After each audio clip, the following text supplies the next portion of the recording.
right, welcome one and all How you to doing? the USG November like my Book outfit? Club.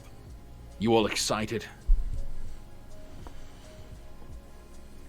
A resounding yes from everyone there. Yeah, we go. Of course. All right, so Very welcome excited. for anyone that's viewing on the various different groups. A couple of us are streaming tonight's book club, and a reminder to everyone of who we are. We are each storytellers. We are streamers who also read, or primarily reading streamers for some of us, and we love books, we love reading, we think more people should be involved in reading. We want to help you to be able to do that. So that's what we do, and we have a book club specifically for that every week. Now, I'm going to pass over to Jeffrey, our friend here, Jeffrey, to introduce tonight's book. Yes, we'll keep it brief. We are reading, this month we have read a book called Coraline, and we picked it because it was a spooky kind of Halloween feeling book. Essentially, really, you might have seen the film, the girl and this vivid imagery of wanting to sew buttons onto her eyes, and it's very spooky. But at its core, it's really a story about bravery. What does it mean to be brave? And that's going to come up in our discussion, but it was a lot of fun. If you haven't checked it out, it's a quick read. You could probably read it in a couple of sittings, and I guess we'll hear what people seem to think of it. My name is Jeffrey S. Webb, as you heard earlier. I read books and I talk about them, so I stream sporadically, but I'm working on getting a schedule. And the core of my kind of reading is we'll pick up a couple of books and we read them and we do discussion about them. So right now we're reading a theological work by a guy named Dietrich Bonhoeffer. It's called Life Together, and it's about community. We're also just about to start a book called A Tale of Two Cities, which you might have heard of before. It begins with "It was the best of times, it was the worst of times." So if you want to be a part of something like that, definitely give me a follow. And we do have a celebrity in our midst today. So definitely, I'm going to pass it off to give themselves an introduction. The one and only friendly neighborhood Spider-Man. Hello, good to see you. I'm actually Atkinson1020 in disguise. Just don't tell anybody. It's a secret. I am a reading streamer, Sundays in the afternoon and Thursdays in the evening, all Central Standard Time. I pick a book. We read through that book entirely from the first page to the last page, and I do it blind. I've never read these books before in advance, so everything I read is a real-time reaction, and I love it. It's a great experience with myself and those that are listening in. So yeah, and I'm thrilled to be part of this book club discussion. Coraline has been a fun book to read. We've been reading it in my subs-only Discord chat, and it's been a blast. So very happy to be part of it. Looking forward to hearing what everyone has to say. And I'm now going to pass it off to... Hold on. Get my thumb. This... Over here. Koro. Who's to my right. Maybe it's your left. Okay. I don't know. But Koro, he's down take it away. On my screen. Thank you. He's over here for me. Over there. Okay, thank you, Spider-Man. Really appreciate it. Hello, everybody. Happy spooky season. I'm Koro. I am quite blessed to be amongst all these reading streamers that enjoy to read so much. I'm happy that I get to share this space with them to discuss this book, Coraline. I really liked what Jeffrey had to say about the book being about bravery. That's kind of how I felt as well. So really excited to dive deep on that. So I'll pass it on to Pipe. Yeah, musical squares. Hello everyone. My name is Pipe Coraline tonight. I'm a streamer from Colombia. No. Sometimes Not yet. Try to read if my chat let me. It's a pleasure to be here. Like, I really like to read English books, and Neil Gaiman is such an amazing author, and and was amazing for me to read it.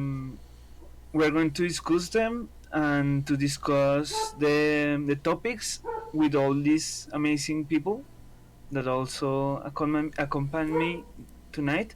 I will leave you with Witch Medic, and she's a witch tonight. Thank you.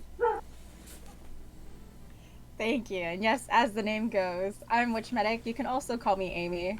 But very happy to be here. Neil Gaiman is one of my most favorite authors, and it seems to be his decade of having most of his written works being adapted into television recently. So if you haven't really checked out Coraline before, you can also check out him on Amazon Prime with Good Omens.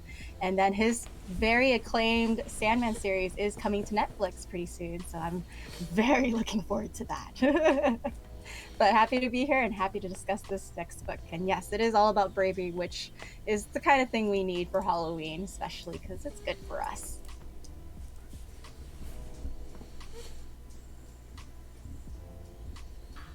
Okay, well, as we do in the book club, I think that we're going to be playing a game. I've not introduced myself. Sorry, I was Oh, pressing no, the wrong. I was pressing the wrong talk button. Sorry. How can we forget Santa? I know. I was supposed to be more like a wizard or a storyteller for today's, but yes, it's very shiny and Christmassy, which means I'll save this for the Christmas stream. But hello, everyone. Welcome. I am Aaron Smith, audio. I am a professional audiobook narrator, and you can join me on my reading streams for more of the performance side of reading. I love getting into the characters. I love acting out the scenes and the emotions and everything. I do a lot of voices, some good, some bad. You get to decide, but we got a lot of wonderful books to read. For the fun of reading, for the love of the story that is to be shared. And this one group helped facilitate my fun in that respect. So speaking of fun, speaking of excitement, as Jeffrey mentioned, we have the Kahoot, we have the quiz that we're going to do. If you guys would like to be involved in that quiz, because you guys can get involved to answer those trivia questions, you just need to go to kahoot.it. And I'm about to reveal the room code in just a moment. Let me open that up.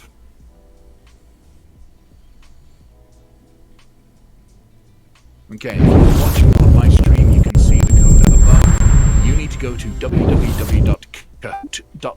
That's KAHOOT.it.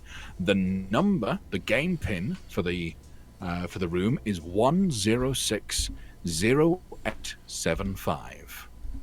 Again, that is 1060875. You can play along with us. I'm going to be asking the questions, so I'm not actually going to be part of the answering the quizzes, but all of these wonderful streamers are going to be in the quiz, and you guys can join in as well.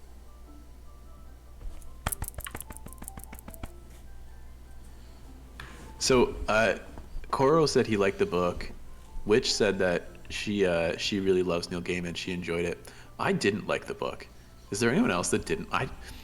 Not that I thought it was bad. Like, I think I can understand why people like it, but it just did not capture my imagination at all. Did anyone else feel that way, or did you guys all love it and I'm just a weirdo? This is my first exposure to anything by Neil Gaiman, and I really appreciated his writing style, to be honest. His writing style is fun, and I really enjoyed Neverwhere by him. That was a really fun one, but I don't know why. Yeah, Coraline just didn't hit. In my 13th age says we need to immediately seize you, Jeffrey. Get him. Hold Come on. and cuff me up. You need to be wearing a police officer costume. I'll just send some web your way. And when I was a kid, I dressed up as Spider-Man for Halloween, like, basically every year because my last name is Webb. Thank you, and so it's just like, of course I have to be Spider-Man. I appreciate that. So for my opinion on Coraline, I did enjoy it. Now, I listened to the audiobook version rather than read it, and as a result, I got the performance from a well-known British actress, Dawn French, and I enjoyed the performance that she put on. So I did enjoy the story that was being told. It was clearly a children's story, especially the way that she read it. So I can understand why it's not quite appealing to certain adult males, but I like kids' books though. But yeah, I don't know. I guess that's the thing with art, right? It just doesn't always hit with everybody.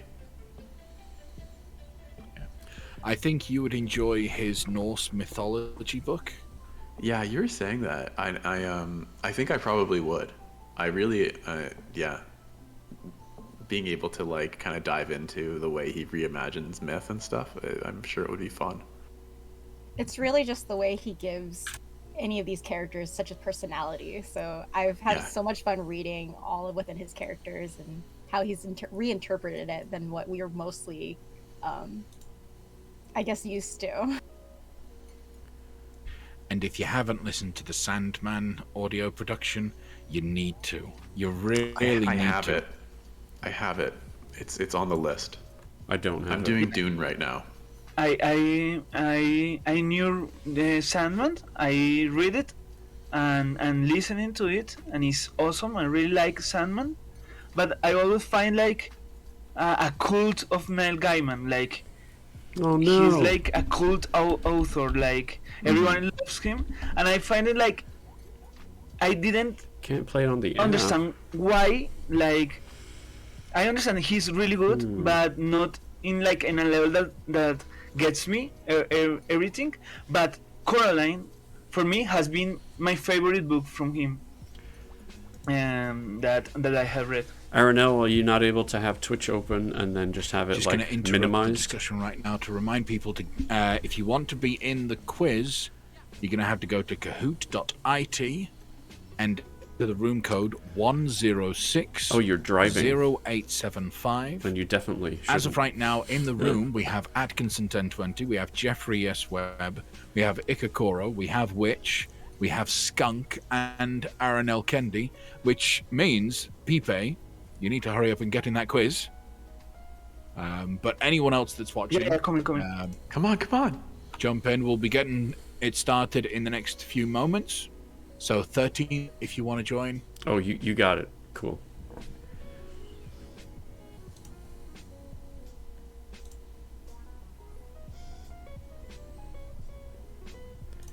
I don't think Aaron knows who 13th is. I think. Oh, I'm yeah, in. 13th is Skunk. Okay. There we go. Great. I think that is That's funny. time ready. We have MAR. Welcome, MAR, whoever you are, from whoever's stream. Welcome. I think we're about ready to go. How about you guys? I might be ready. Give me 1 more minute. I have someone who's asking how to access it. Oh, okay. Absolutely. I won't know if I'm actually ready until we're done. Cora, what are you doing in my chat?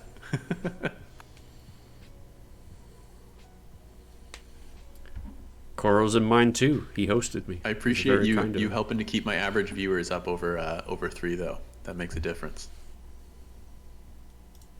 Oh, yeah. Speaking of which, guys, Jeffrey S. Webb, he is so close to hitting that affiliate mark. I'm hoping Please. it happens today. Yeah, if you enjoy any of our reading, please go over to Jeffrey's channel, give him a follow, lurk into one of his streams, help him get past that limitation. His wife has just joined the game. This is serious. She's right there. Oh. Hello. You can like see her in the background of my stream. Yeah. My mother-in-law is also in my chat right now, which is awesome. Oh, and no. her name is Raven's mom, 94. My wife's name is Jeff's wife, 94. Well, Aranel, Okay. Are we ready to go then? we love you. Yeah, I think we're good to go. I hope you have a great night.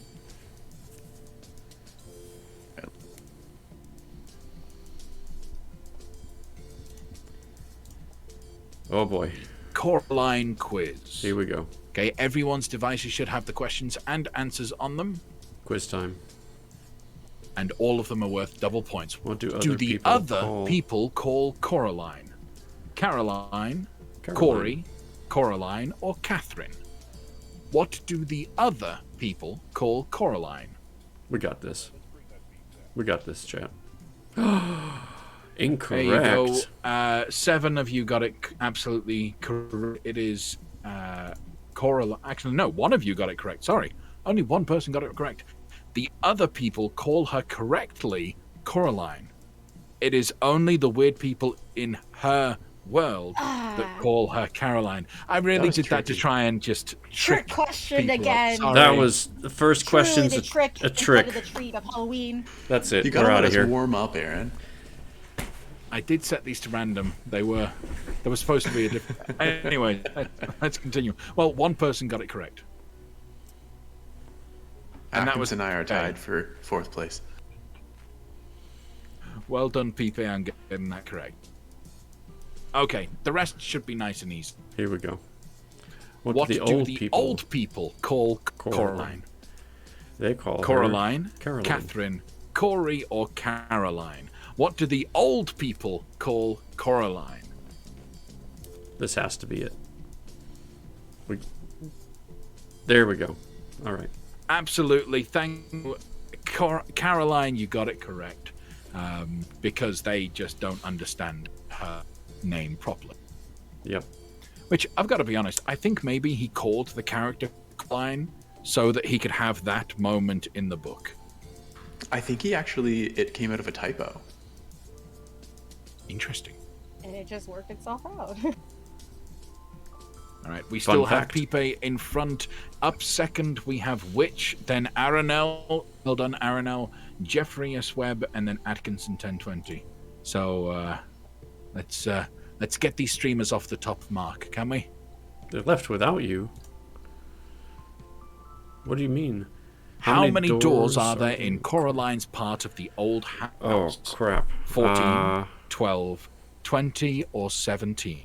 I do not remember. I'm totally guessing. It's a very minor line where it's mentioned. But how many doors are there in Coraline's part of the old house?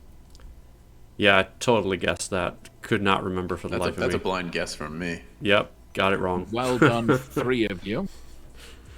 It is 14. And that puts Witch in the lead, followed immediately by Skunk. Well done, Skunk, Oh, for getting that right. This is not good. I'm failing miserably. Okay, I think that's all of it for the really difficult questions. Who lives in Who the lives in the basement? Coraline's other mother, Miss Spink and Miss Forcible, Miss Spink and Mr. Bobo, or Andrew and Hamish? Yeah. Who lives in the basement? Let's see. Aranel, what do you mean they left without you?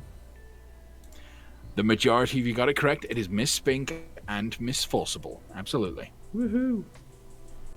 We went from 5th to 4th. Skunk is on fire in the lead, followed by Jeffrey's Webb there. Witch in 3rd, Atkinson and Jeff's wife in 5th. Well done. Here we go.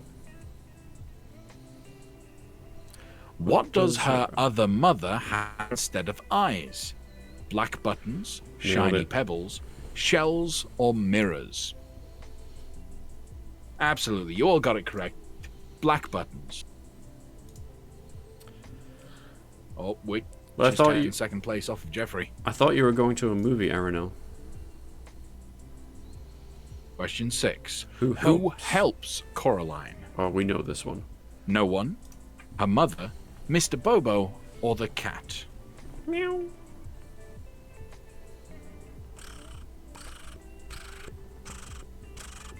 Absolutely, everyone got it correct. It is the cat. I love that cat. It's a good cat. And the leaderboard doesn't change. Skunk has a streak with 5 correct answers in a row. Well done, Skunk.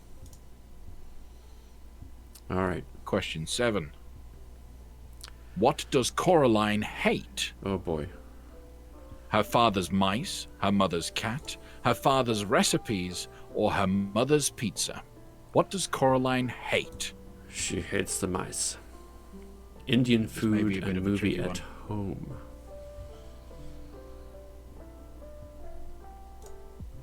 Absolutely, 8 of you got correct. It is her father's recipes, which I like to imagine is just her way of saying fancy cooking, right?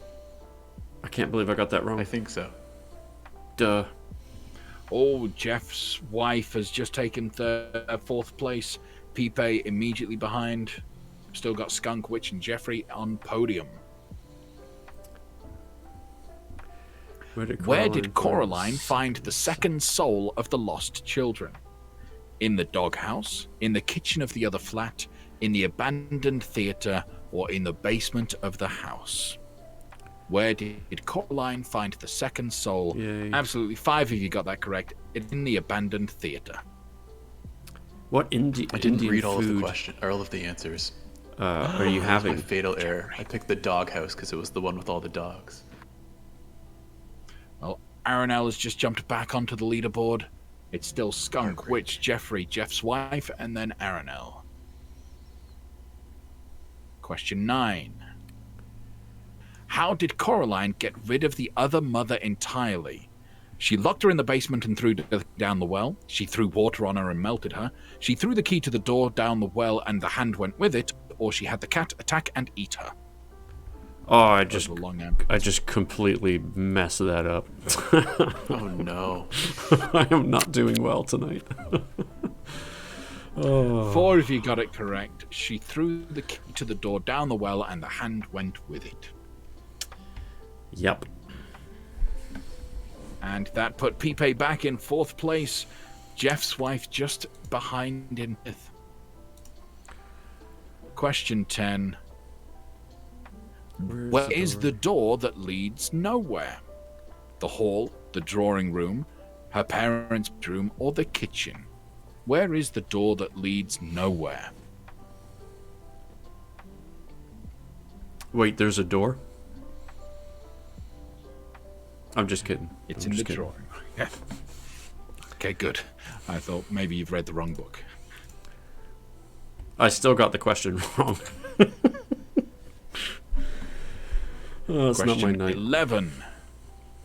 Where does she meet the other children? In the basement, in the garden, in the mirror, or upstairs? Where did she meet the other children? How closely were you paying attention?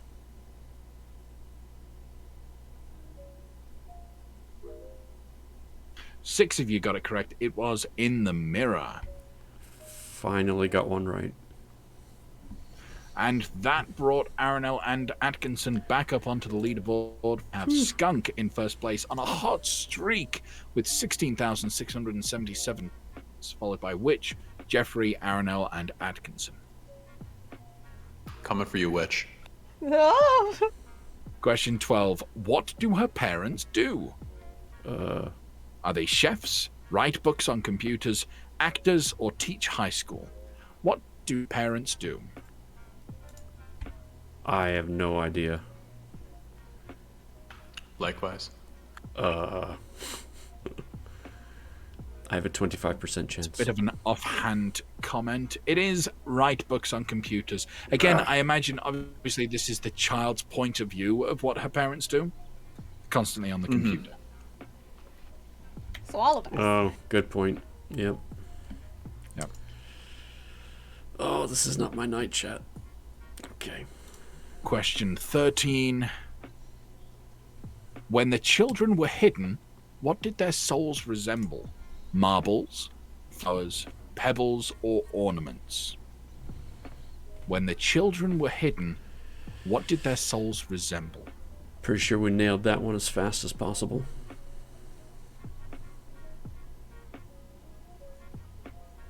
Absolutely, it was marbles. I'm 126 points behind you, Okay, with the Aaron. last few questions to go, we have Skunk, then Coming. Witch, then Jeffrey, then Pipe, then Aranel. Question 14. What does the strange old man upstairs say he is training? Performing dogs, a flea circus, an invisible lion, or a mouse circus? What does the strange old man upstairs say he is training? Absolutely, a mouse circus. I'd love to see a mouse circus, wouldn't you? No, but to each their own. I guess it wouldn't be very nice of you. Oh, no. That was a bad one. I'm gonna mouse over that one and keep going. Okay, we're going to do the last question of this quiz. Shouldn't be too difficult. Question 15. Where were Coraline's parents hidden? Oh, we'll They know were that always one. behind her, inside a locked box, behind a painting, or inside a snow globe. Where were Coraline's parents hidden? They were actually inside the cat. They were the friends we made along the way. 7 of you got that correct. Inside a snow globe. Let's take a look at how that affected the scoreboard and who is our winner. Not me. On the podium, in 3rd place, is Jeffrey's Web. 2nd, Skunk. Ooh, who took 1st? Witch! Well done, Amy. Well done, Holy smokes. Witch. Congratulations. Well Witch. done indeed. And good job to the other two. Thank you. Well done. You have been really quick with that last question. I Right was on the. trying really hard. So, to give everyone a clue, I don't know if you can see points and whatnot, but Witch won with 23,735 points. Skunk had 2nd place with 23,703 points. There was a difference of 32 points, which is Oh my goodness. milliseconds of the clicking of that question. Wow. I think next month you'll have to take it from Skunk. Well, next month our reigning champ will be back. Probably. The recreational rogue who won the first 2. This is for Rogue. Yeah, Absolutely. we have never had a male in the no men have made it to the number 1 spot. It's called So, Ladies well done, First. Amy. Jeff, ladies first, okay? There we go. First, Yeah. 2nd, and 3rd, apparently. Well done, Amy. Well done. Thank you, thank you. All right, so that was a fairly short quiz. It was a short book. There weren't too many questions because I didn't want to go too difficult. Those weren't too difficult. Those questions really. I was thinking of things like what color were the gloves that she wanted to get. And, if you'd know that was. I thought for sure you were going to ask how many bee stings her dad got. I thought for sure. Yeah, I got that question wrong. It was 37, okay? I was prepping. You remembered that was the one specifically? thing I remembered. Okay, well, maybe for next time, if you find something that you think should be a question, let me know, and I will avoid it on purpose. Got it. I like it. It's good strategy. All right. So now, after that little quiz, we get into the discussion portion of this. Now, as there are less of us, we can have a bit more of a lengthier discussion between us, get more opinion. I'm really interested to get to know what the viewers and the streamers thought about this book. As part of this discussion period, we do have 4 specific streamers who have picked a section that they're going to read and then discuss a little something about that. But please, if you have any thoughts, any comments you'd like to add, put them in the chat of whichever streamer you're watching and get them to discuss it, because I think we'll have plenty of time to discuss the thoughts that you would like to discuss. I'm going to be going first with the reading, and I've discussed, as I mentioned previously in the quiz, I love the cat as a character, and I'm going to be reading and discussing the introduction of the cat into the story, and particularly the point of the cat's view of identity. I loved the way the cat discussed and represented certainty and clear identity. I liked it. So I'm going to get started in just, let me pull it up. Okay. Ugh, let me get this hair out of my face. She turned round. Standing on the wall next to her was a large black cat, identical to the large black cat she'd seen in the grounds at home. "Good afternoon," said the cat. Its voice sounded like the voice at the back of Coraline's head, the voice she thought words in, but a man's voice, not a girl's. "Hello," said Coraline. "I saw a cat like you in the garden at home. You must be the other cat." The cat shook its head. "No," it said. "I'm not the other anything. I'm me." It tipped its head on one side, green eyes glinted. "You people are spread all over the place. Cats, on the other hand, keep ourselves together, if you see what I mean." "I suppose. But if you're the same cat I saw at home, how can you talk?" "Cats don't have shoulders, not like people do." But the cat shrugged, in one smooth movement that started at the tip of its tail and ended in a raised movement of its whiskers. "I can talk." "Cats don't talk at home." "No," said the cat. "No," said Coraline. The cat leapt smoothly from the wall to the grass near Coraline's feet. It stared up at her. "Well, you're the expert on these things," said the cat dryly. "After all, what would I know? I'm only a cat." It began to walk away, head and tail held high and proud. "Come back," said Coraline. "Please, I'm sorry, I really am." The cat stopped walking and sat down and began to wash itself, thoughtfully, apparently, unaware of Coraline's existence. We could be friends, you know," said Coraline. "We could be rare specimens of an exotic breed of African dancing elephants," said the cat. "But we're not, at least," it added cattily after darting a brief look at Coraline. "I'm not." Coraline sighed. "Please, what's your name?" Coraline asked the cat. "Look, I'm Coraline, okay?" The cat yawned slowly, carefully, revealing a mouth and tongue of astounding pinkness. "Cats don't have names," said. "No," said Coraline. "No," said it. "Now you people have names. That's because you don't know who you are. We know who we are, so we don't need names."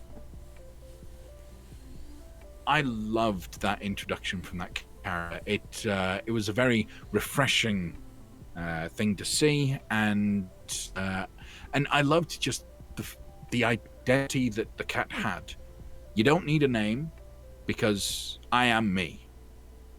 There doesn't need to be a name, and in comparison to people are always all over the place, we cats are together. We are in one place. He really had himself figured out.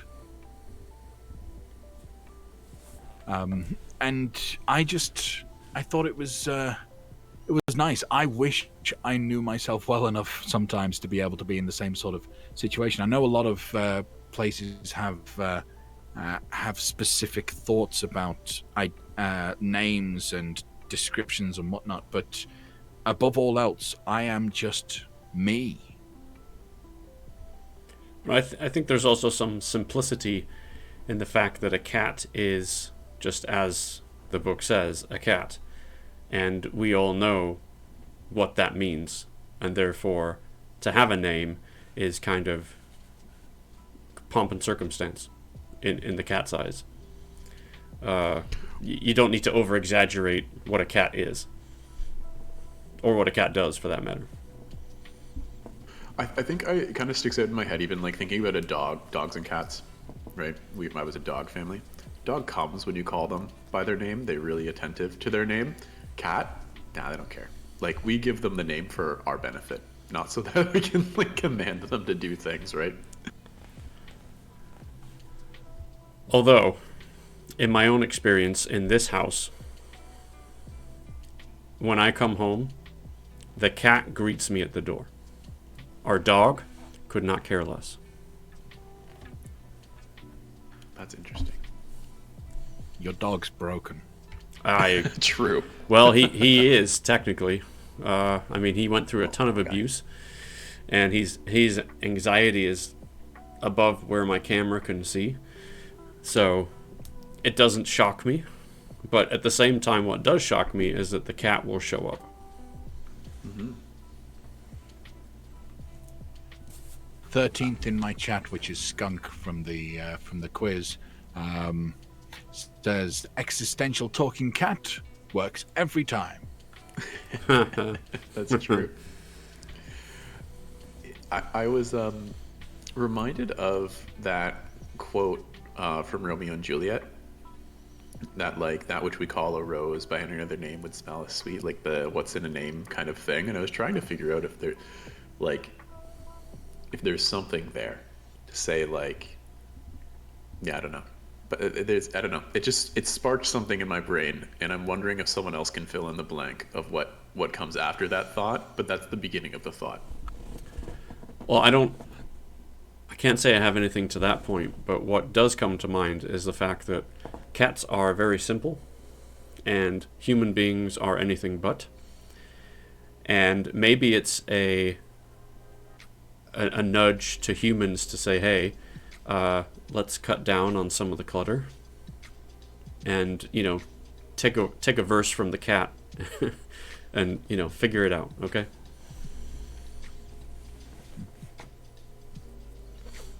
And go ahead. Yeah, I'd like to make a comment on the relationship between Coraline and the cat at this moment. I thought it was very, very funny to have Coraline be so curious about a talking cat and have the cat be very reasonable in the way it explains why it can speak. And I think it's kind of like a commentary on the reality of animals and species, is that they can communicate, but the way we perceive them may be just like, oh, it's just a cat sometimes. I thought it was, I really like the passage you picked. I thought it was funny. When I was thinking about this moment, my mind jumped back to another instance of a lost little girl, lost in another world that is somewhat familiar to her, and she meets a cat that is somewhat helpful, and in Alice in Wonderland and the Cheshire Cat. Quite different attitudes from Cheshire Cat, but in a similar sort of attitude, especially the point of Alice asking which direction should I go, and he says, well, that depends on where you want to go. Very straightforward, very simple, simplistic life, and as Atkinson says, maybe we should be a little simpler and whatnot. Yeah, that was my thoughts.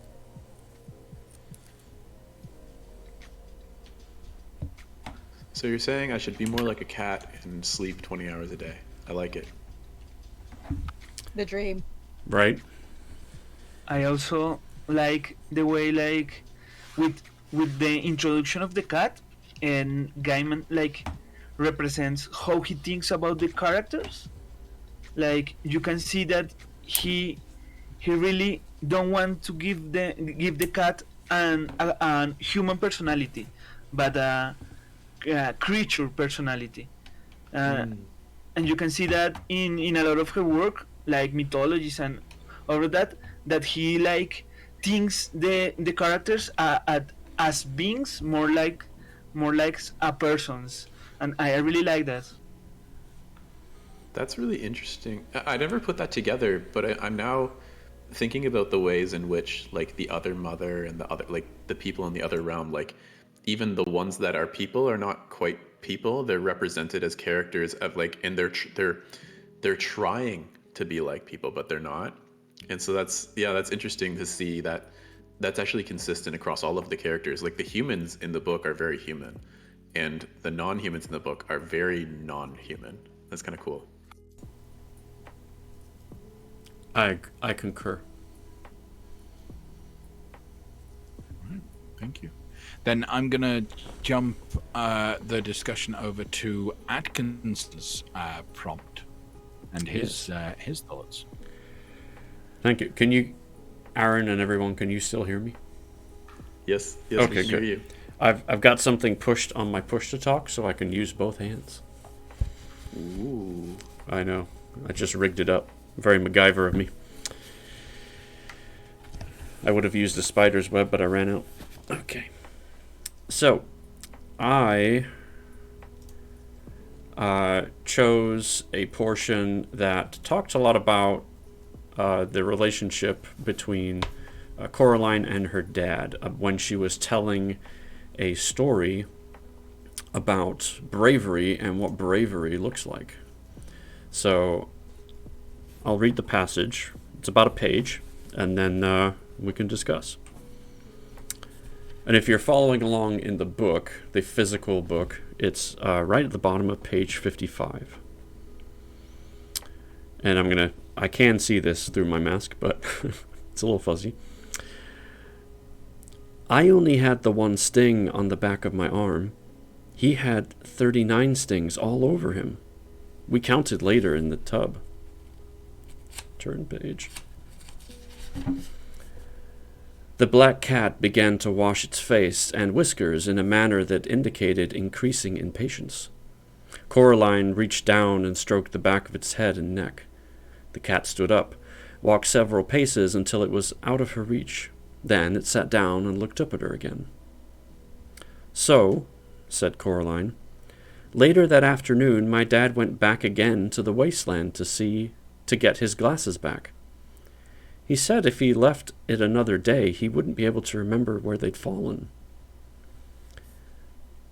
And soon as he got home, wearing his glasses, he said that he wasn't scared when he was standing there and the wasps were stinging him and hurting him and he was watching me run away, because he knew he had to give me enough time to run, or the wasps would have come after both of us." Coraline turned the key in the door. It turned with a loud clunk. The door swung open. There was no brick wall on the other side of the door, only darkness. A cold wind blew through the passageway. Coraline made no move to walk through the door. "And he said that wasn't brave of him, doing that, just standing there and being stung," said Coraline to the cat. "It wasn't brave because he wasn't scared. It was the only thing he could do. But going back again to get his glasses, when he knew the wasps were there, when he was really scared, that was brave." So that's my portion, and there's a couple of things that kind of stuck out to me when it comes to that portion.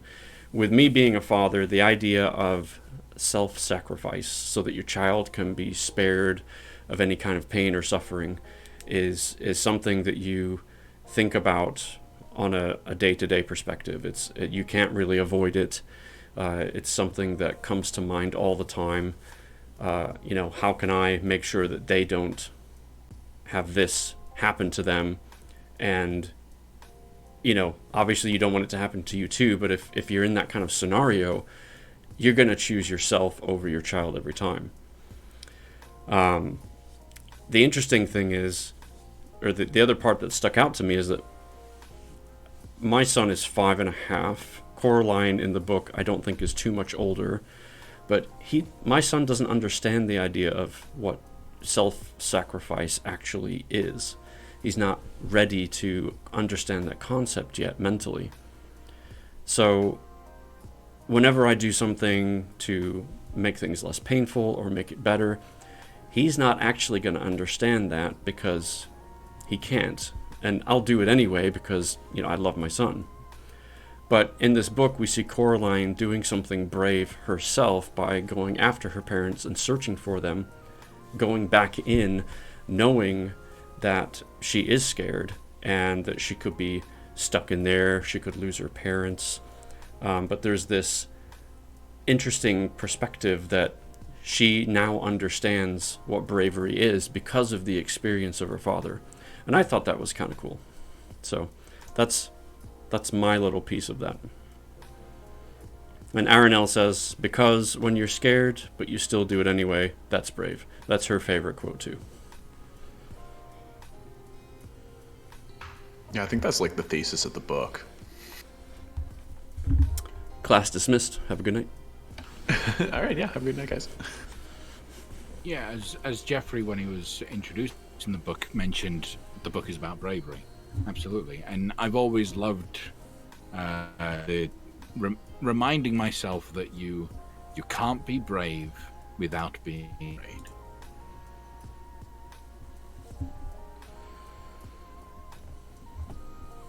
Absolutely, Aranel. I just think it's just like a common. Sorry if I life miss lesson, anything whereas, prior. We will have to eventually I see you face did write uncomfortable something. situations, and there's no She other wants way something to to love, overcome something them that isn't in her. the She might best want way something to by eat just as facing well. it It's and hard to tell a creature like that. head on. Not thinking Really. premature, empathetically like a human. Yep, sorry, I totally missed that. My apologies. And, you know, this section might be a different perspective for me just because I am a father, and I don't know if anyone else that's streaming is a parent. So, my view might be slightly different. Even though the text is there, it might hit a little bit differently for me because of that. Mm-hmm. Yeah, no, I think I do appreciate your perspective in it, though, Atkinson. Like, I didn't... Even... So when we read Ender's Game, it's, like, really obvious and it's in your face. You're like, oh, wow, look how young they are and how they're acting. But I don't know that I saw that in that, like, kind of maturity beyond her years in Coraline in the same way until you kind of pointed out, hey, my son's around the same age, and this is not something that's super on that radar. And the way in which it points to something, you know, that Gaiman hasn't intentionally put into this story to say, like, you know, there is something exceptional about Coraline. Like, there's a reason that she's my protagonist. There's, you know, she's got strengths and weaknesses, but this is the particular thing that's exceptional. And out of her experiences, she has learned what it means to be brave. And I think when I think about the bravery of children, I usually, like, you have to imagine, like, what's the difference between being brave and stupid, right? Like, just being brave in the sense that, like, oh, I'm going to go out and do this thing and it looks very brave, and, like, oh, I just had no idea that, you know, that I could have died, or, like, or the reality of the depth of those consequences. But I think only one that talking even this there, line, I think, you know, this central kind of quote about being brave isn't not having fear, it's knowing that you're afraid and choosing to do the right thing anyways. It says that, like, that is what draws the distinction, right? It's like, if you're brave but brave in the stupid way, you're actually not afraid. You're just like, I'm just gonna run out there, like, what's gonna happen? But if you're brave in the way that Gaiman is describing it, this can't be stupidity, because you are fully aware of the risks of your decisions and you choose to take them anyways. So that's kind of a cool little distinction that happens in that. It's neat. Yeah, for my son, bravery is, oh, I bet I can jump from one couch to the other and not fall. Because I think I've done it before, and I bet I can do it again. But that's a 5-year-old's bravery. And I think in Coraline's perspective, you can't dismiss what a child knows as bravery just because we've experienced something more as adults, or however old you are. So yeah, it's like a kind of a mindset of, this is what I've learned at this age, and that's what I know to be bravery, and therefore it's still brave. But Coraline in this edition is kind of above her years, probably because the situation of the beast or the wasp stinging was horrific. You know, like, that would have been really painful. Well, what do you think about the point that she made about her dad wasn't brave when he had to protect her, because that is just something he had to do, and it didn't count as bravery because he wasn't afraid. It was just something he had to do, versus then it was actually brave for him to go when he didn't need to. And that idea that instilled to her that if it's something you have to do, it's not bravery, don't be afraid, it's just something you have to do. And that potentially was the thing that spurred her to go back in and do what she had to do. Yeah, I see what you're saying there. I think when they first went there, her and her dad, they didn't know about the wasps. So therefore, there was no detection of any issues that could arise. But going back afterwards, he was fully aware that, you know, he could get stung a whole bunch, and therefore that constituted as, even though he had to go get his glasses because he would forget where they were, he could have like gone and bought another pair, essentially. But in Coraline's position of, I have to go get my parents, I think it was a mix of, yeah, I need to do this because the police won't help me, you know, because she called the police and they basically said, that's nice, go get some milk and cookies and go to bed. But in the perspective of, I've been there once, it wasn't terrible, but it was definitely weird. I'm sensing there could be a bigger problem here, but I kind of have to do it anyway. I think it's a blend of necessity and bravery, because she's kind of backed up into a corner at that point, but she still could have chickened out. We always have a choice. Always. No matter how difficult or how much of a necessity something is or is not, we always have a choice. I think what I'm hearing in that distinction that's being drawn is, and you're getting at it too, Atkinson, is the idea that it sounds like Gaiman is suggesting that bravery must be a choice. So in the situation with the dad, he's just like, it's not brave, there's just nothing else I can do. Like, this is the only thing that I could do. There's no bravery in that. But when I decide, that's when I am being brave, because I am choosing something. So bravery is, he's saying, it must be something that's chosen. Bravery is something that we actively choose and do, rather than something that would be interesting even to say is like bravery adjectival. Like, is it a descriptor of a noun or is it a verb? Right? Now linguistically we can tear that apart, but in terms of like how do we actually understand it? Is it I am brave, or I was being brave, right? And so that's kind of, yeah. And it sounds like he's advocating like, no, bravery is something we do. And Aranel's adding that she's saying, I think it was in both situations, it was choice. Yeah, I agree. I think he kind of plays it off that way to his daughter, but the truth is, like, he could have run as well.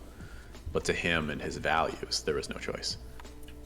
I really like where this conversation is going, and I wanted to chime in. And I really want to let us know that this story is coming from Coraline's point of view. He's one of the old people. No. At least we know he's human, okay? We know. So when I take into account to me too. that it's coming from Coraline's point of view, I get the sense that maybe Coraline didn't really pick up on what her father was really trying to say in that moment. So I take another step and I try to see things from the father's point of view when he says those lines. And I think he's trying to say that, you know, his love for Coraline is like, what's it called? Unconditional. You know, he had no choice but to do it, and that's why it's not fear. But me, these glasses, these things I can get any other time, yeah, I'll be brave for those. So it kind of draws a distinction on, or is teaching Coraline a lesson that I feel like she uses throughout this story when it comes to her relationship with her parents.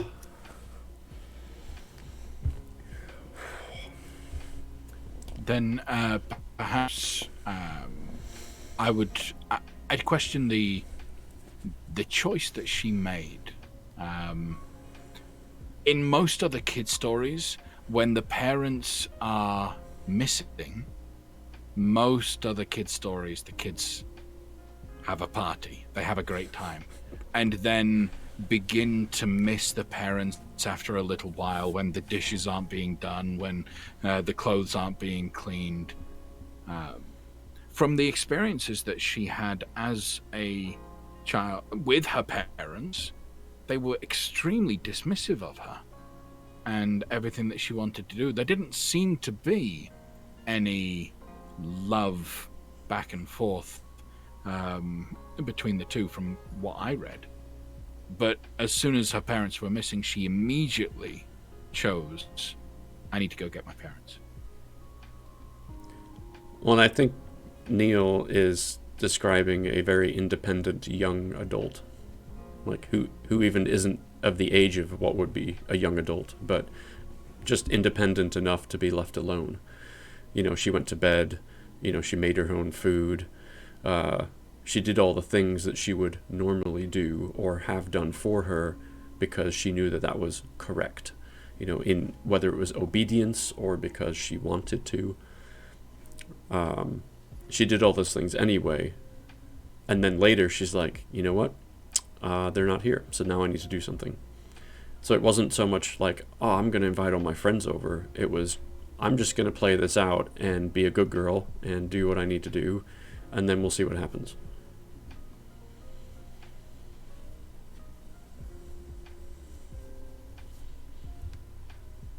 And I'm training my child to do the same. Okay, be a good boy. Be brave and eat the broccoli, please. Eat anything, please. Please eat recipes.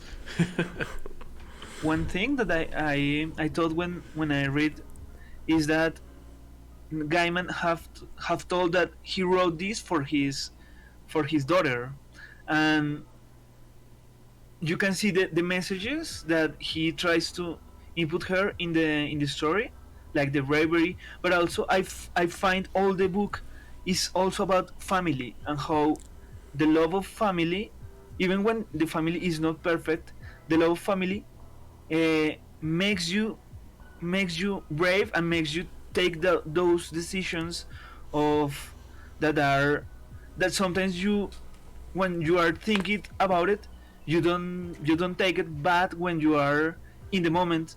You take it because of the love, because of the family.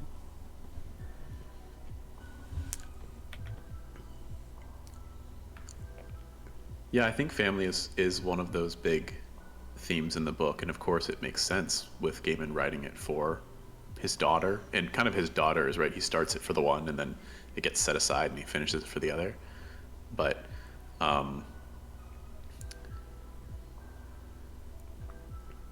it makes sense to me then that even in the dismissiveness, even in like there's almost a message of like, in the times that, because like we don't have a trustworthy narrator, right? Like I think Koro was correct to say, or at least in the impulse to say, well, what does that story mean from the father's perspective? Because we're hearing it from Coraline's perspective, and all of the information that we get comes to us filtered through Coraline's viewpoint, right? What do her parents do for a job? Those sorts of things.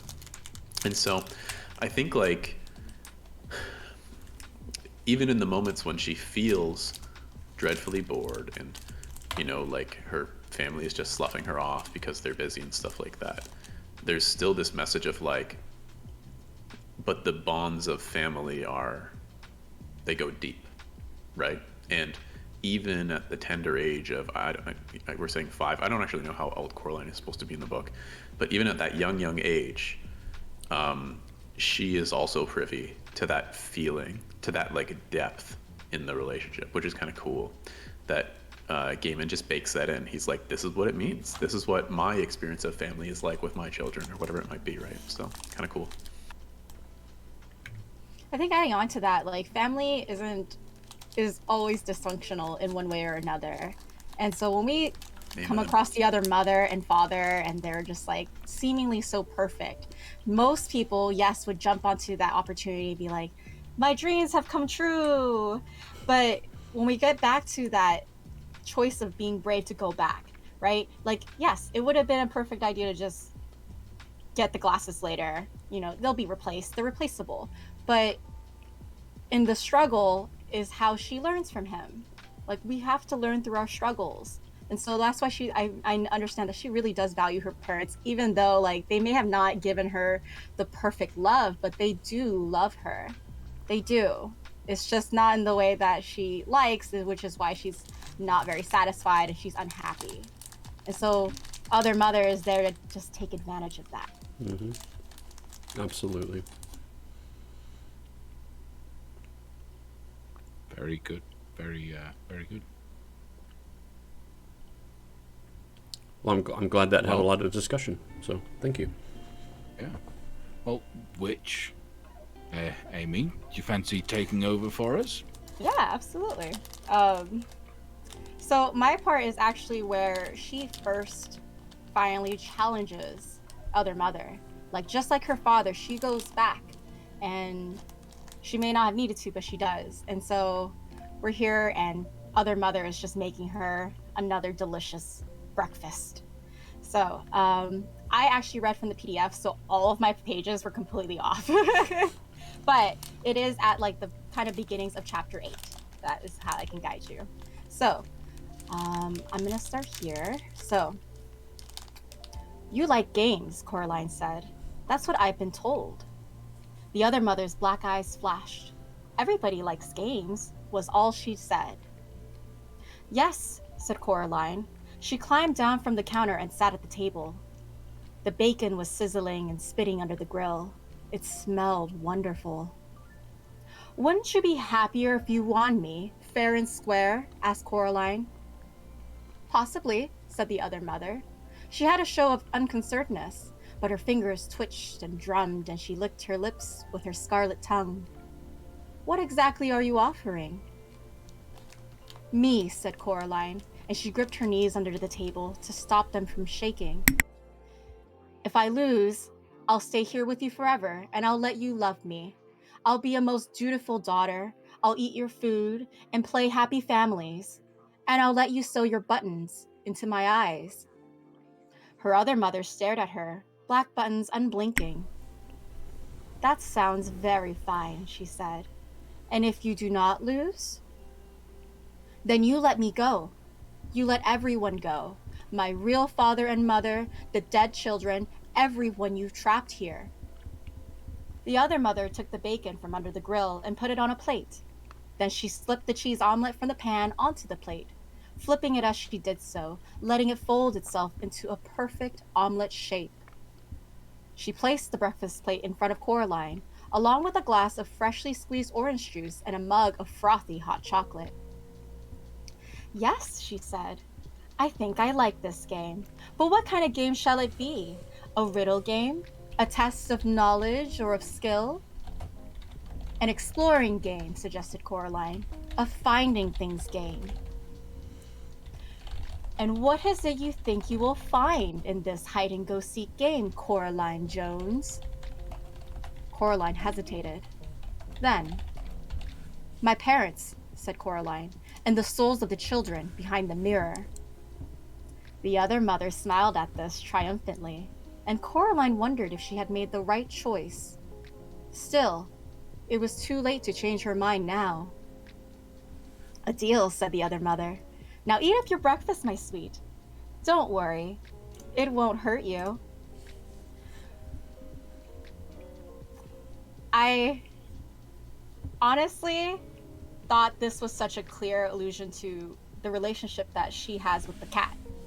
So if we remember a little pages before, the cat plays with his food before he really eats the food. And that is the exact nature that we can understand about Other Mother. And while the cat has no care for an identity, Other Mother tries to take on the identity of Coraline's mom. Except while the nature of her is more like the cat, she definitely doesn't have a human side of her. And just like the comparison that was like really fun for me to like figure out. As I said earlier, Other Mother wants to make everything perfect. Like, the game of hers is to pretend to be perfect. But eventually in this game, someone's going to lose and someone wins. And for Other Mother, she will win the soul of Coraline if she kept her, if she won. But, and then again, getting back to like Dad's bravery, she grips her knees under the table. She doesn't want to show that she's scared. But, and on a line, she does say that it's too late to turn back now. But all the more she goes through. So she is a very brave little girl.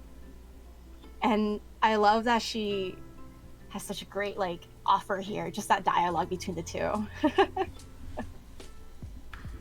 Yeah, the trembling knees stood out to me as you were reading. So I was like, oh yeah, like there it is, right? Gaiman is making sure that we don't miss it.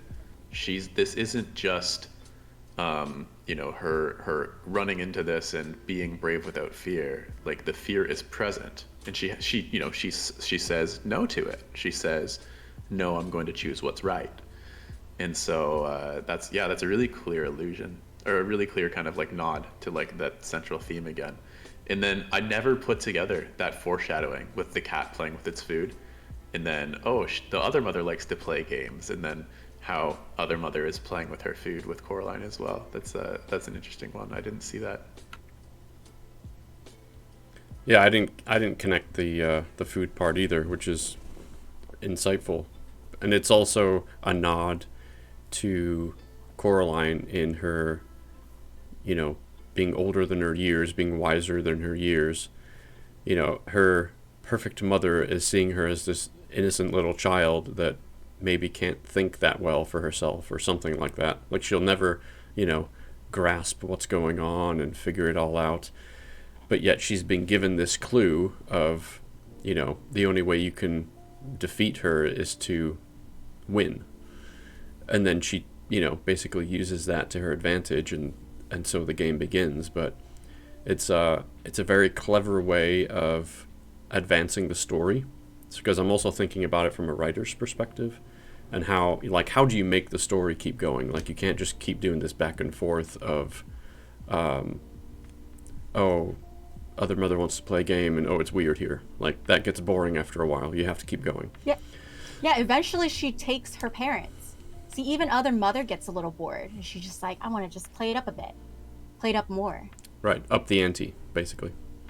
Like, you will come back. I really like Hi, David. this passage that you read, because the fact that you brought up the cat as well helped me remember when the cat said that about playing with its food. I think the cat was like, why do people think that that this is like I'm giving this a chance to get away, like playing with it, because the reason they're playing with it is because they say, what's the harm, because they know that it's not going to get away, so they'll just play with it. And then the fact that Coraline heard that from the cat, and then she says that to Mother, knowing that Mother thinks that there's no way she's going to lose, but she still believes that she can beat it. I think it's interesting. Hopefully I got that right. I don't remember the full quote, but I remember the cat saying something like that.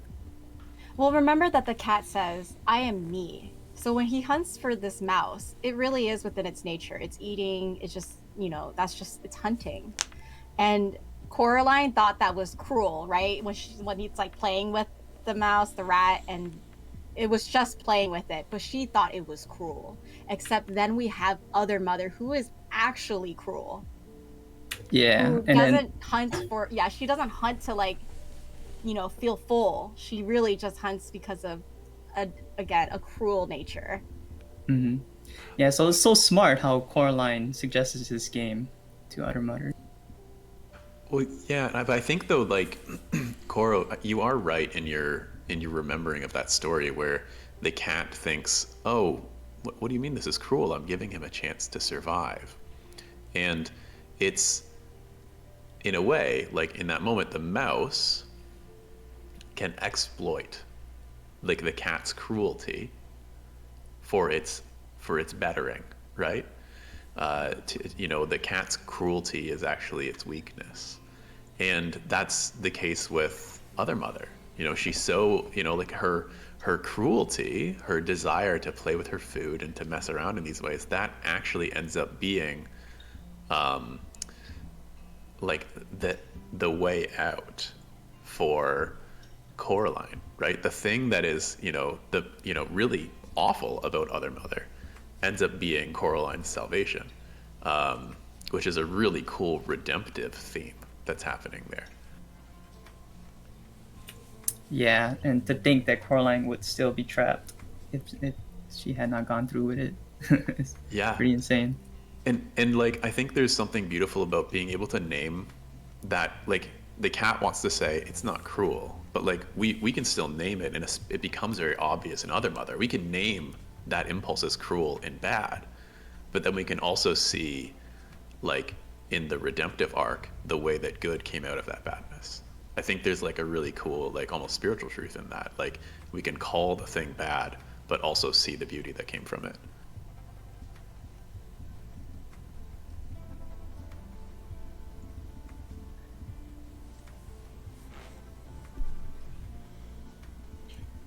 So yeah, very, very wonderful piece there, Amy, Witch Medic.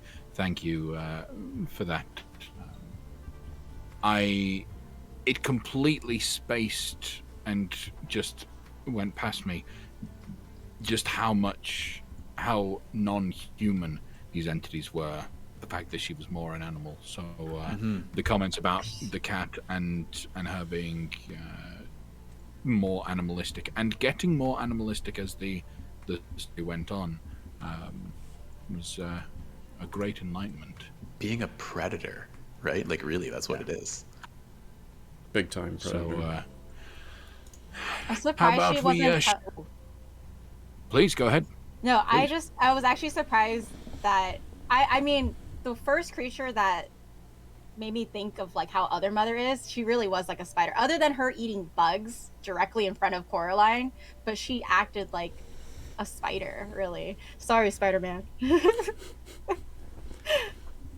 Now that I think about it, Other Mother is a very scary creature. I'd imagine if this creature was coming after me, what kind of messed up world would I be in?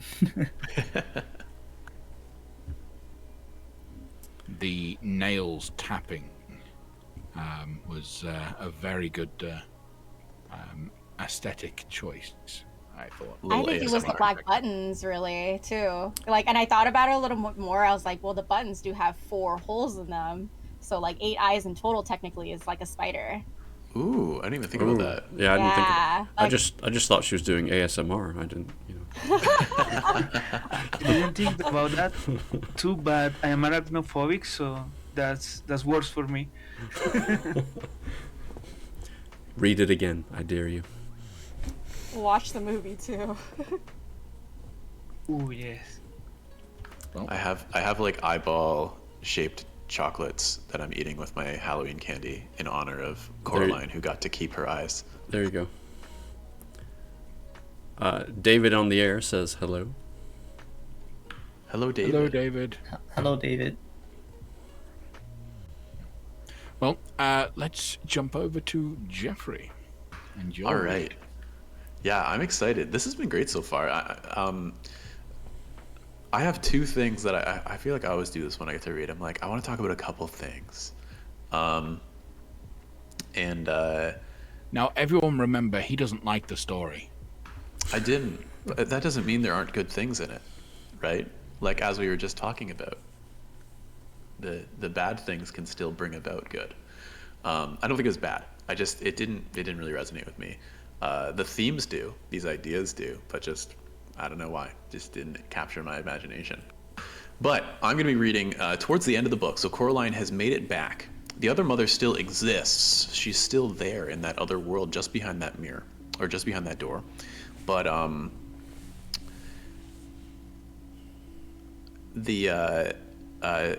but Coraline has made it back, and I think there's this. We were talking about the theme of family. I think there's an interesting theme of homecoming that happens. How the place that Coraline is in is the same when she comes back to it, yet after this experience, it is also different. and we get to kind of see this. So there's this change that happens. So I'm going to read it. It's a pretty short passage. I don't know what page number because I'm reading on Kindle. Coraline walked down the hallway to her father's study. He had his back to her, but she knew just on seeing him that his eyes, when he turned around, would be her father's kind gray eyes. And she crept over and kissed him on the back of his balding head. "Hello, Coraline," he said, and then he looked around and smiled at her. "What was that for?" "Nothing," said Coraline. I just miss you sometimes, that's all." "Oh, good," he said. He put the computer to sleep, stood up, and then, for no reason at all, he picked Coraline up, which he had not done for such a long time. Not since he had started pointing out to her she was much too old to be carried. And he carried her into the kitchen. Dinner that night was pizza, and even though it was homemade by her father, so the crust was alternatively thick and doughy and raw, or too thin and burnt, and even though he had put slices of green pepper on it, along with little meatballs and, of all things, pineapple chunks, Coraline ate the entire slice she had been given. Well, she ate everything except for the pineapple chunks. So the first really important thing that I want to point to in this is the never-ending debate of whether or not pineapple belongs on pizza. Can I get hands up for yes, pineapple belongs on pizza? No. Yes? Are we all pineapple people? No, we're not. Atkinson is... I found my circle. No, you haven't. I'm Hawaiian leaving. Hawaiian pizza was invented in Canada. So you have us Canadians, even though I live in Scotland, us Canadians to thank for the invention of pineapple on pizza, and I am so glad that we brought that into the world. Thank you. God bless you. You are so welcome. But the other thing that I think is really interesting, so before she hated recipes, before she went into her father's study, and he kind of, she didn't go up to him. She kind of said, "Do something for me," right? "Entertain me, I'm bored." She came with a question. But this time when she goes to his study, she's changed. Instead of asking for something, she brings something. She brings and she offers love. And it pulls something out of her father, right? And they have this sweet and tender moment. Coraline returns from this journey to the same home, but it's different. And I think that a lot of us have probably had experiences like that in our lives. For myself, I can remember there's this dairy farm in the city where I grew up, and they're a dairy farm, and they have an ice cream shop on site. It's like they milk the cows, process the milk, and make ice cream, and it's really good. I can remember going there as a kid, and they had these swing sets and stuff, and I can remember thinking whoa, these are the biggest swing sets ever. And then I didn't go for a long time. And then I went back when I was an adult, and I was oh, these are tiny. And it's not that they're different swing sets, but they literally feel like there's something different because I'm different. And I think we're seeing this in the story of Coraline, the way that our experiences shape us and change us, and when we come home to that same place where we started, everything is different.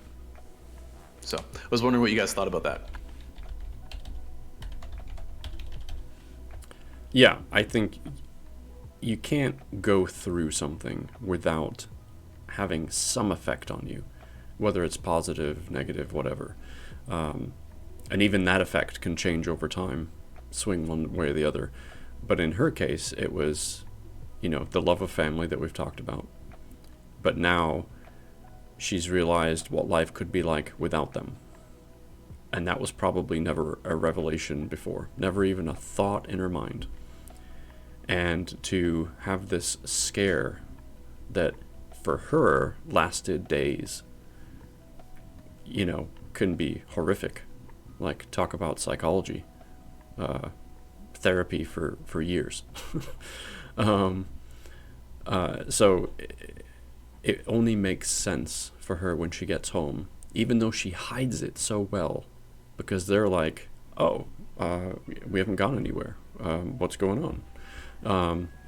She does this amazing job of being oh, it's whatever. Just wanted to let you know I love you. Let's go have dinner. She does a really good job of just blending in and believing their unknowing, their brainwashedness, if you will. So I thought it was pretty cool.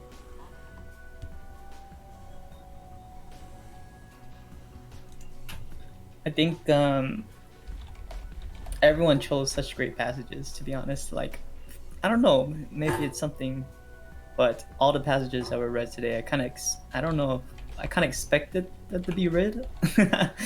So when Jeffrey read this one, I was like, yeah, totally, this is a good one.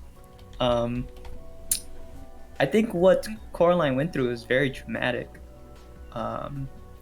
She went through a lot, and her fears really came out, and their fears are gonna stick with her now that they're out. I think after all of that, Coraline has some insecurities, and she knows about them now. She's had time to think about it, and now that she's back home, she doesn't communicate those insecurities, but instead she faces them, and she shows affection to her father, and she likes the pizza. So it's pretty cool seeing that in Coraline, because I myself, I have my own insecurities. I don't always tell people, but I do my best to face them and act on them, and sometimes that's pretty much all you really can do.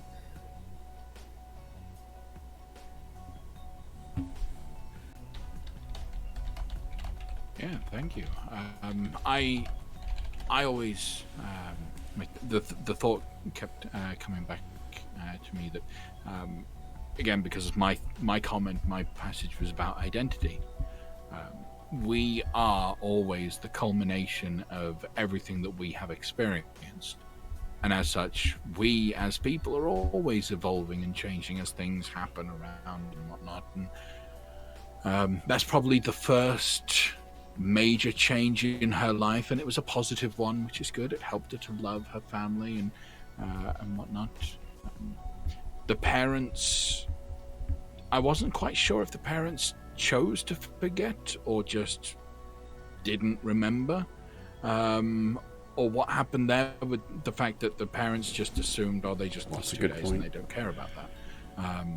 But that event didn't change them at all, by the looks of it, but it was very formative for her, which I thought was good. And also, I Blue Wave in my chat says yes, pineapple on pizza. Yes, thank you. I think that's what makes this section such a great foil, like as compared to the beginning section of like, oh, I don't like recipes, and oh, I'm going to my parents and asking them to make me not bored. And it's like because her parents don't remember or like have chosen to suppress the memories of what happened, they are just the same people. Everything is the same, but Coraline's interactions with everyone are different, right? Like whether it's the man upstairs and she learns his name, and I can't remember it right now, but then she's like, I need to say his name out loud all the time. That's amazing. He goes from a nameless crazy man to having like this great this great character. And even the ladies downstairs, like their interaction is just much more positive. And I think there's something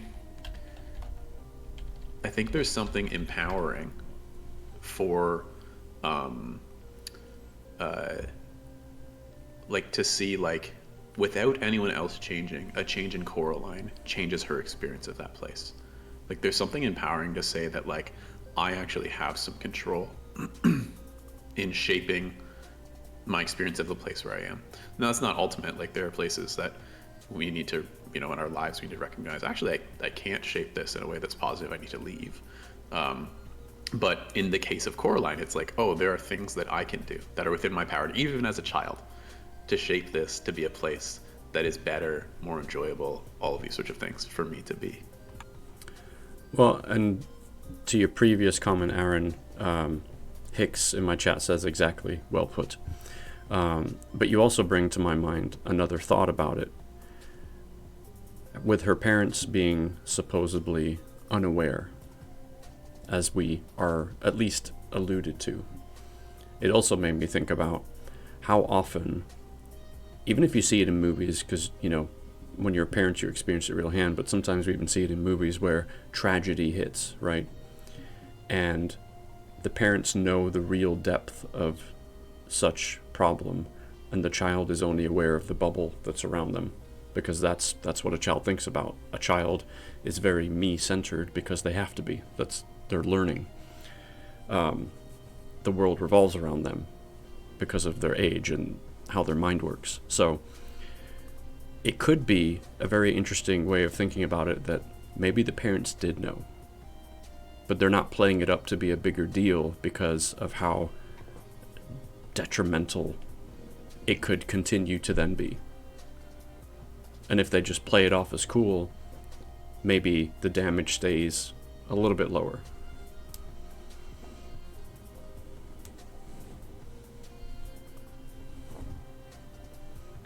I think they're just adults. Like, as children, you know, we don't really grasp how large the world really is. And so when she keeps asking her parents, like, what should I do? What should I do? Like, her parents do tell her, like, you know, you can do these little things for the time being until she goes to school, right? Until her world really does expand. Her horizons will expand from there. But like with her parents, I'm sure they're just so used to being the adults that they are, because they're writing their own little worlds. They're writers. So, you know, all of it's already in their hands, and they just don't know how to communicate that with Coraline. Like, she wouldn't get it like that. I certainly have wouldn't. I remember earlier on in the story when her mother said, "What have you been up to?" She said, "Oh, I was captured by aliens, and I tricked them by putting on a hat and putting on an accent, and they let me go." And the mother's response was dismissive, but that's nice. I guess this could be another one of her little stories that just happened. Yeah. Atkinson, question for you: if you went through this, would you pretend it didn't happen for those reasons that you just explained? For your So if my child was in place of Coraline and I had been put into a snow globe, place of the parent. That's a great question. I wish I had something remotely close to compare it to.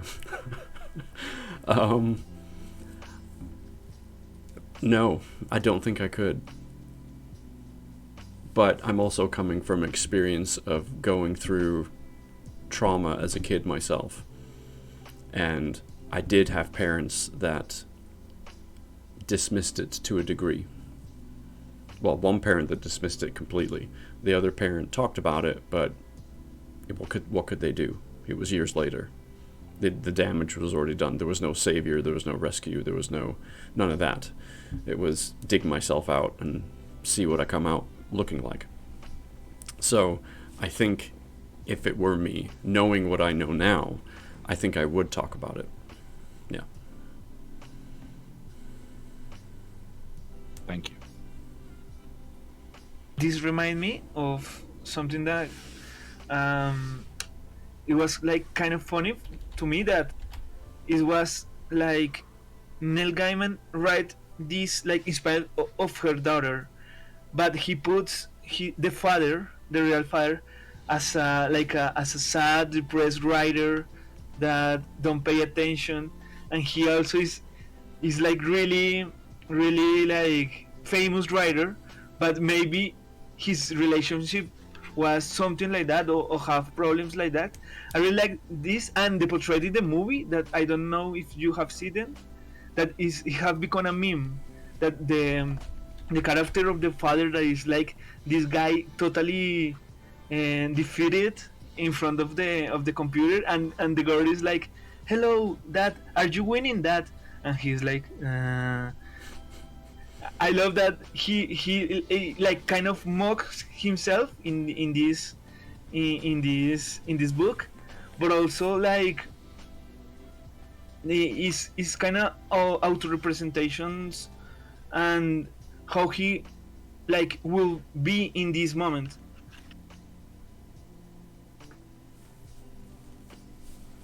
Gariki in my chat adds he does use some of his real life experiences with his own children in his works, which is absolutely true. I now have in my mind a headcanon that Neil Gaiman has tried cooking for his kids, but they just won't. They just won't. Yeah, he said that in one. I had like the 10th anniversary edition of the book, and I read the kind of the other parts, and he made the comment that that idea of like, oh, I won't. You've cooked a recipe again, came directly from one of his kids. They would go, oh, Dad, you cooked a recipe again, and they'd go and grab something out of the freezer and microwave it. Dad's in the kitchen. Gariki's also added, for example, I sold my dad for 2 goldfish is based off a little tiff from his son. Huh. Well, Has anyone here read... Or go ahead, Atkinson. All I was going to add was they always say in every fictional piece that there's a little bit of truth in there based on the writer's experiences. Just hidden among the pages. Has anyone here read the Dresden Files at all? Nope. I've read one of them. They get so good, but you have to read like 10 books to get to the really good ones. The 10th book is like, yeah, anyway. He wrote a short story in that universe, and there's this really interesting premise that he kind of puts forward, that kids can see like all of these magic things that are all around them, but as they get older and older, they forget about it. And so he follows the story of a little girl in the books with her dog, and they're like going out to the zoo, and they see all of these little magic things that are happening, and they have to like intervene in them and help out with them and get into all these hijinks and stuff. And all of the adults have no idea because they can't sense it. Even Harry, who's there, who's a wizard, can't sense it because this is just kids' magic. And I guess I'm thinking about in this book, that's kind of how I think about Coraline's parents, is like they've just grown up past the point where this could be a part of their reality. And so I don't know, I found that to be kind of interesting. You make a good point. When the mother opens the door, there's just a brick wall behind it. But when Coraline opens the door, there is so much more. Yeah. Go ahead. No, you go ahead, please. Okay, I was just gonna make a comment on what we've been talking so far, and about how, this is in a perspective of Coraline, and I think that part of the book, I think maybe Gaiman is just making another piece of evidence where the perspective between the child and the adult are gonna differ, and the way they react to experiences are gonna be different. Like the way a child experiences something is going to drastically change them versus when an adult experiences something similar, it probably won't drastically change them because they've just been so used to it or jaded from the experience, perhaps. So yeah, I think that might have been what happened, because the thing is, the father did change. He did pick up Coraline, so I thought that was pretty amazing. Well, and something else that came to mind about the door was that her mother tried to put the key out of reach. If the door really meant nothing, or did nothing, why hide the key? Why make the key hard to get? I think that blown my mind. I think that tells us a lot about there's something else hidden there that the parents know about. I think it's just more of keeping out of trouble. Like I wouldn't want my kids to start knocking at the door. Don't ruin it, Witch. Okay. I'm with you, Witch. I'm the same. I'm literally talking to my chat, and I said, yeah, it's a cool idea, but I just don't think it's true. I just don't think it's what it is. It's the pineapple on Gariki pizza in my thing chat again. has said, making the key hard to get could just be the parents' way of teaching, don't touch what doesn't belong to you. True. Hicks in my chat says shielding the child. not saying it's right or wrong. I still think there was I'd something love there. to have a door that goes nowhere in my house. Yeah, it's a kind of cool thing, eh? I'd also like to have something that's not a door that goes somewhere. You know, bookshelf. Like, secret rooms are cool. Some friends of ours, family friends, moved just a few weeks ago, and in their basement they have a massive room that's like underneath the garage. It's like the size of the garage, but you get there through a bookshelf. It's pretty cool. I want one. That's awesome. Magical. I don't want one. All right. I want all the doors to be like that, actually. Just a fun house. Yeah, go big or go home. Well, as we're coming up to the end of all the points, does anyone have just any generic or general things that they wanted to mention about the story I do. at all? I find something that it was so funny because this book I read it in English but also in Spanish, and because it was so short and because I really like it, and I saw the movie too, and I find that in Spanish that you see there is a lot of creepypastas, a lot of like horror stories in the internet, but in Spanish they talk about the in quotes the real reason or the real story behind Coraline, and it's about like the town from Neil Gaiman, and he speaks about like a grandmother who keeps her child locked, and there was a fire and the child died, and she kept the corpse and put buttons in their eyes of the corpse of the child.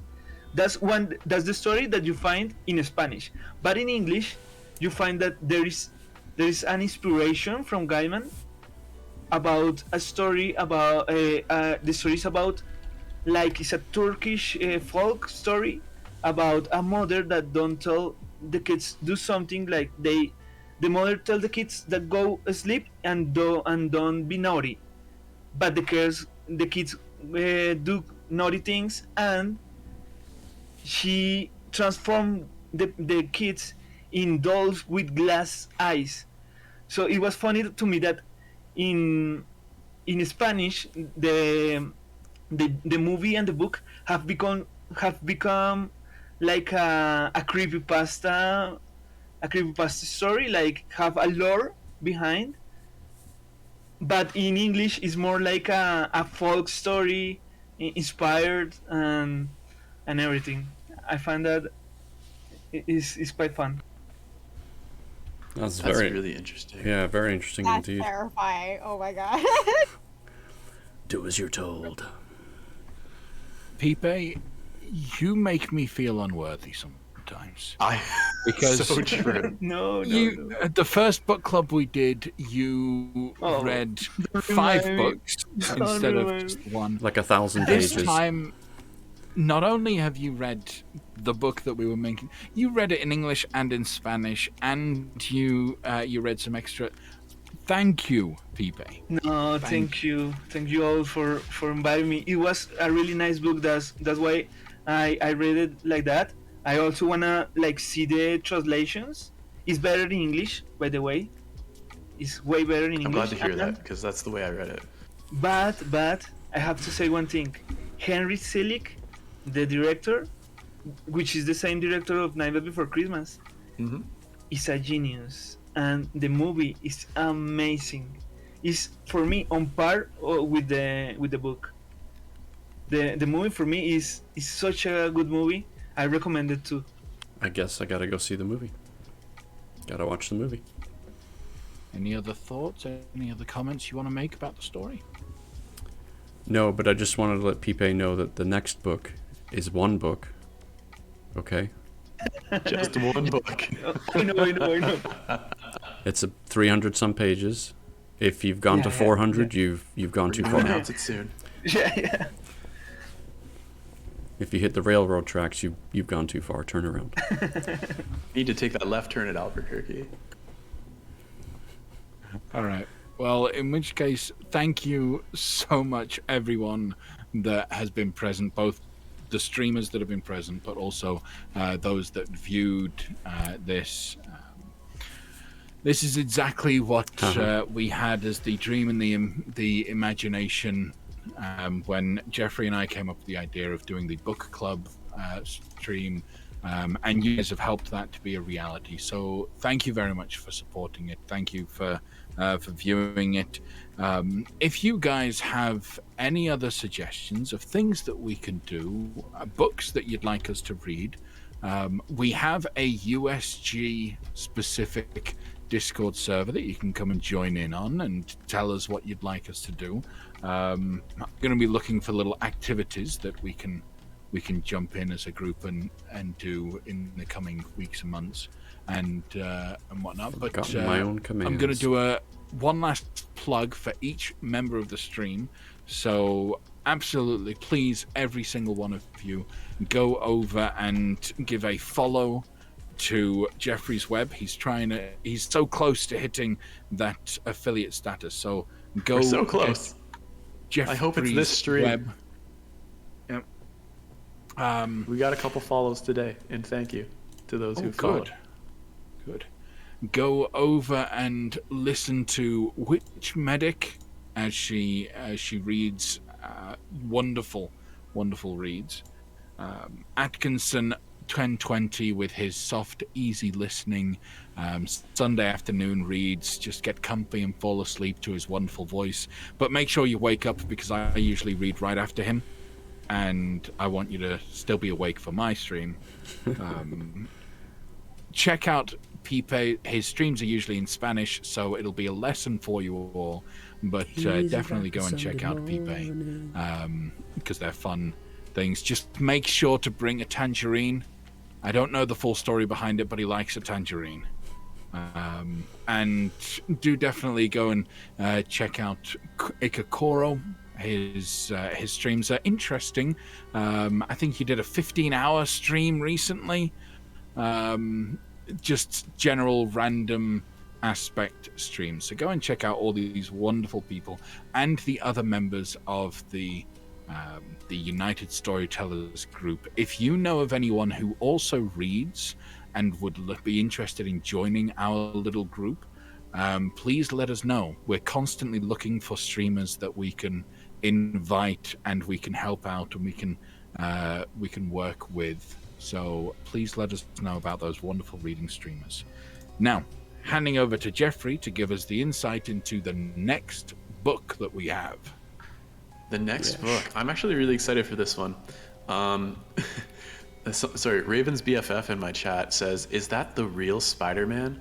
And yes, it is. I also have Please Accept vibes saying, "We love you, Spider-Man." That's awesome. I just need to point out I am retired. Okay. Retired Spider-Man. Oh. Of course. I now work from home because of the pandemic. I think you could put a filter in that mask. Spider-Man wearing masks since before COVID. On the World Wide Web.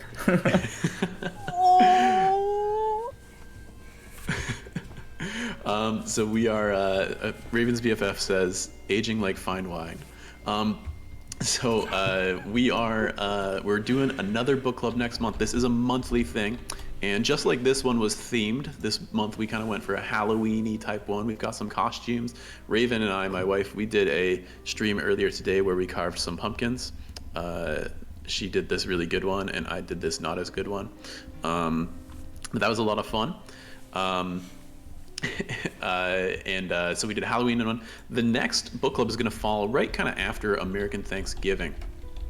And so we're going to try to be doing a book that kind of has some family, community, kind of coming together values. And we're looking for a book like that, and we ended up with a book that is called A Man Called Ove. You might have heard of it. It was a really famous book. We're going to be doing A Man Called Ove for our next book club. It's the story. So the main character of the book is like the guy at the beginning of the movie Up. He's like this kind of grumpy, I don't like anybody sort of guy. And slowly over the course of the book, he builds a relationship with these I believe they're Iranian, these neighbors that move in next to him. I'll put it in the chat just a moment there, Nirski. Man called Ove, O-V-E.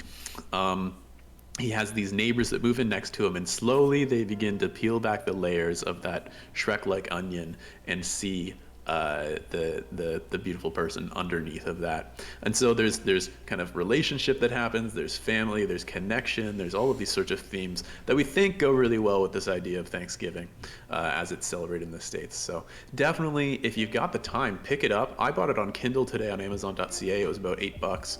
And I'm really looking forward to reading it. It's about 300 pages. So check that out. We're going to be reading that for next month's book club. I'd love it if you could come and beat me in the or beat Witch Medic or beat Recreational Rogue in the quiz at the beginning. So, yeah. And what was the date that we're going to discuss that one, or did we not decide yet?